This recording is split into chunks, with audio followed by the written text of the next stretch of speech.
Hola, I'm Lisa McCall, physical therapist, posture princess, lover of movement. Did you know if we relax your neck, your whole body will relax? Maybe that's because most people don't even know they have a tight neck. I don't know. But here's the deal. I want to show you the relationship between different parts of your body and how relaxation is such a key factor in moving well, or I could say moving without pain, moving with strength and ease, moving balance. I don't see any of these things as separate.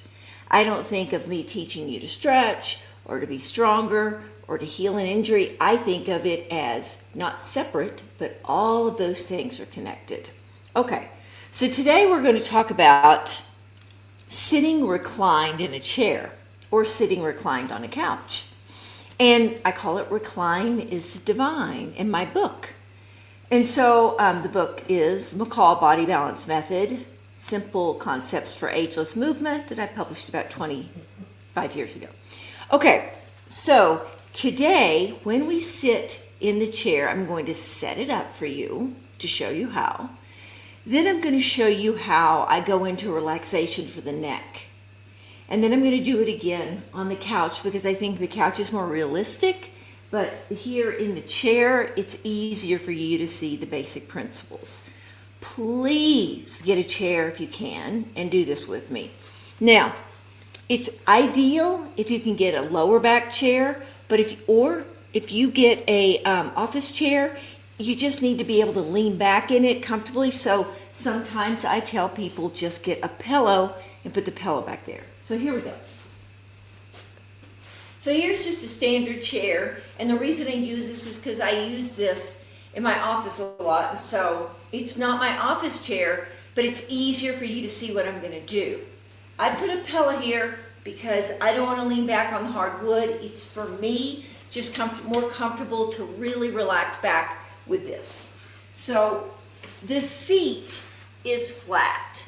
Sometimes I teach y'all to put a wedge in your chair.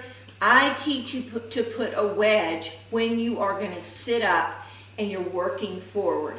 A wedge lifts my bottom, allows me to have the mechanics of working forward. If I'm leaning back, I'm not going to have a wedge. Flat. So this could also be like a car seat. Okay. So stand in front of the chair like I always do. I put my fingers on my spine. I find the natural arch in my spine. I relax my belly. I begin to turn my upper thighs out. And I take my tush back. Now, I'm keeping my spine super straight so my body looks like an L and not a C. It would be a C. This is an L. And I really take my butt up high. Stretch my hamstrings, strengthen my glutes, and have a seat. So you don't have to do that every time the rest of your life, but do it now so you can get the benefits of your back getting stronger and your hamstrings stretched. Now, I'm going to scoot back. I just put the pillow there to make the chair smaller. So now I'm going to push down on the chair. It's like I could push here, I could push here, I could push on the pillow, but I'm going to push on the chair. I'm going to push down and lift my shoulders up like I'm hunching forward a little. So I push down and then I recline my back.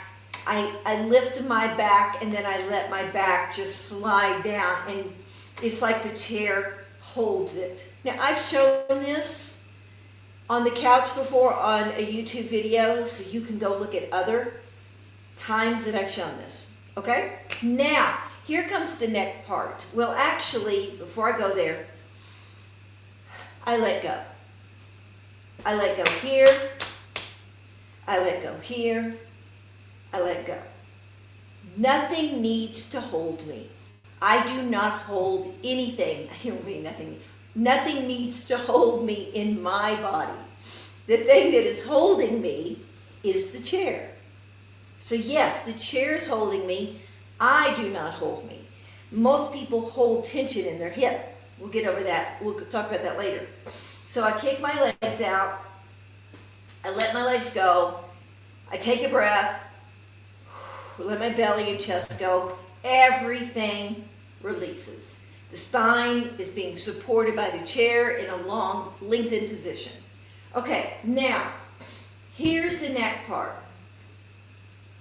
I take my hands, I clasp them together, and I put them at the base of my head. Now I'm going to do this around my hair. And what I'm going to do is I am just going to create a cradle with my hands for my head. Close my eyes, and I'm going to just breathe in. And when I exhale, I let the weight of my weight of the head, fall into my hands. Now you can't see this because I'm not doing this. This is a movement. This is not a movement. This is transfer of weight. So my arms should feel like they are working and my head is letting go. Inhale, exhale, let go. If you do this for about 20, 30 seconds and then you come out of it, you begin to feel, oh, okay, my body just let go and my neck is, maybe more freed up. I'm going to obviously bring my face forward. I'm not going to hold my head here. This is very similar to sitting in a car. If I'm sitting in a car, I'm leaning back, or the seat is up, but I'm still leaning back, and I'm driving along. Okay, and the head is designed to rest, but it doesn't rest on the headrest. Lots of reasons why, but we can talk about that at another time. But I need to know how to rest my head. Most people cannot rest their head because their head is stuck. And I remember trying to learn how to rest my head on a headrest. That was profound. So on a headrest, if you put your head there, it's usually you're pressing your head down, back. So think of it as you are making a headrest. These are my headrests right here. Inhale, exhale, let go. Okay? Then I let go and everything releases. To some degree, there's a release. Now, this is when you know that you have let go, is how you get out of the chair. So here is really where the McCall Method so illustrates how structure governs function, which I will get into in just a moment, the explanation. But my structure is, I'm going to be thinking about what part of my structure do I want to move to get out of the chair. Most people, most of us, start with our head. I'm going to put my hands here, and I'm going to start with my center, and that's my spine. And I come forward, so I hinge. I'm literally hinging forward. It's really deep in the hips that I'm hinging. Do I want my head structure to pull me forward? Or do I want my spine and hips? Of course the muscles are working, but you have to think about what the muscles are attached to. And then I can come out of the chair. And that relieves the neck a lot.